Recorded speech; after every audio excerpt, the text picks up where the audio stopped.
All right. Okay. So yeah, you saw a clip of that. It's an animation that can be used where animation is being used for social change. We'll get to see the full video, all of that. But then we've got Tunde Oluwa, who is a graduate of architecture, who has worked with several prominent architectural firms. He has over 14 years experience in architectural presentation, visualization, and 3D character modeling, and all of that. It's great to have you, Tunde. You're welcome. Thank you very much. It's great to be here. All right, let's just talk about you for those who are getting to meet you and all of that. It's a mouthful. Everything that who exactly is Tunde Oluwa? Yeah, Tunde Oluwa is a graduate of architecture, as you've said, and I've worked in a couple of architectural firms. And with all humility, I have my signature in almost some financial institution structures in Lagos, within Lagos and outside Lagos. And at the moment, I'm into 3D animation, tell story with 3D animation, and I run a studio, animation studio. And I'm married to a wonderful woman, and I have 3 beautiful kids. Wonderful. Now, let's, where did the passion and how did you develop the passion for animation, as it were? Because now you're talking about using it as a tool for social change, and we know it's not something that is quite easy to put together and all of that. How did it develop for you from architecture and into animation? Well, I think I've said this before now. Architecture is a creative, thing. It's a creative thing, and then so is also animation. So the idea of telling stories is kind of part of me. Let me just put it like that. And then so it was a lot easier for me to transit from architecture to animation, because when I was working in architectural firm, my best part of architecture was architectural visualization, which was more like animation. So the transition was kind of fluid, really.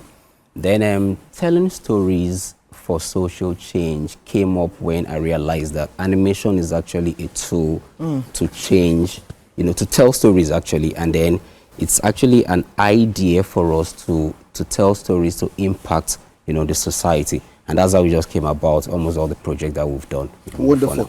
Now, this particular project, tell us about this particular project. This one, which we just saw now. What's the title now? What we're looking at now? Yeah, the title is Ami. It's done a couple of years ago, actually. Yeah, exactly. The title is Ami. It was a project that we came up with in the studio prior to the presidential election, and the idea of the project was to kind of entertain and then educate ourselves as regards the negative effects of political thuggery.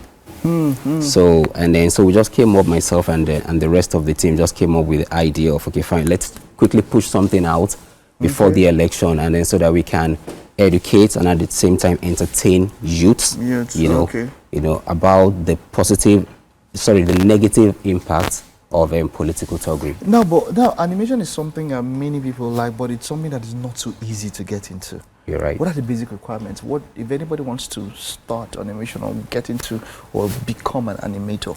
What are the basic requirements for that? I think the major thing really is your level of imagination. You need to be creative. That's one. And then 2, you need to invest in the gadgets. The equipment actually. That is not cheap. No, they are not. I won't lie to you. That is where they are not. It's time consuming. It takes time, and then it's not just money and time. Money and time. You're right. Yes. Okay. So if somebody wants to start up, what is the basic, maybe computer specs I might need if I want to start up? And I'll get into the next question also, saying that most of the times you see 1 or 2 people taking up an animation project, but when you see foreign animation or foreign animations, you see maybe what? When I look at the list, the end credits, I'm seeing 30, 40, sometimes 50, even more. In fact, some people do different. The VFX is there, this other one is there, and all of that. But it's like over here, I don't know, 1, 2 people are the ones taking the job that so many people do. But the truth of the matter is, the way it's done outside the country is actually the way it ought to be done. And now, I think our environment, so we're gradually graduating into that space, into that level.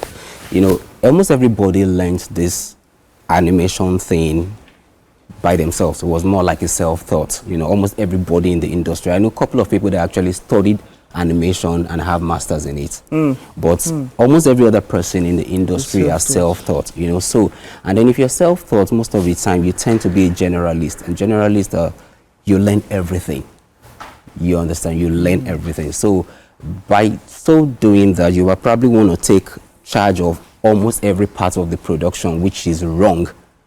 You know, so but the ideal thing is everybody have a part to play, and that's why you see almost all the jobs done outside the country. You have the list, endless like that. But we're getting to that space too in this country, because everybody is now trying to be specific with their role.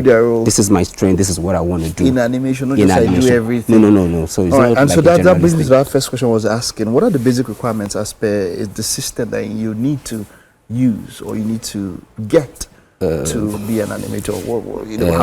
I think first we need to define what type of animation do you want to do. Yes, because we have 2D, we have 3D, we have stop motion. At least those are more like the this three one major. now. This is 3D animation. 3D animation, and that one, of course, is much more cumbersome and all of that. Okay. So if you're doing 3D animation, you need at least a Core i7. Okay. You need i7.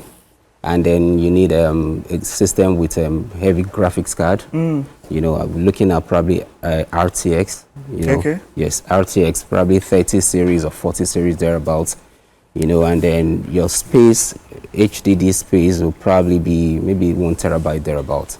And when you're looking at this now, how long did it take you to put Ami together?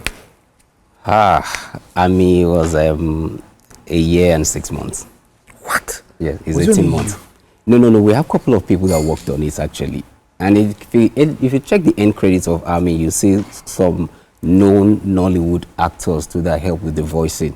You know, so it's a combination of group of people working together on the project. So, wonderful. Okay, and was 1 year 6 months for about 3 minutes? No, it's actually like 17 minutes. 17. Okay, there's a longer version of that. Putting this all together, what maybe government or whatever, what can be done to ensure that this kind of processes, maybe it's easier or less cumbersome? Is there anything that can be done?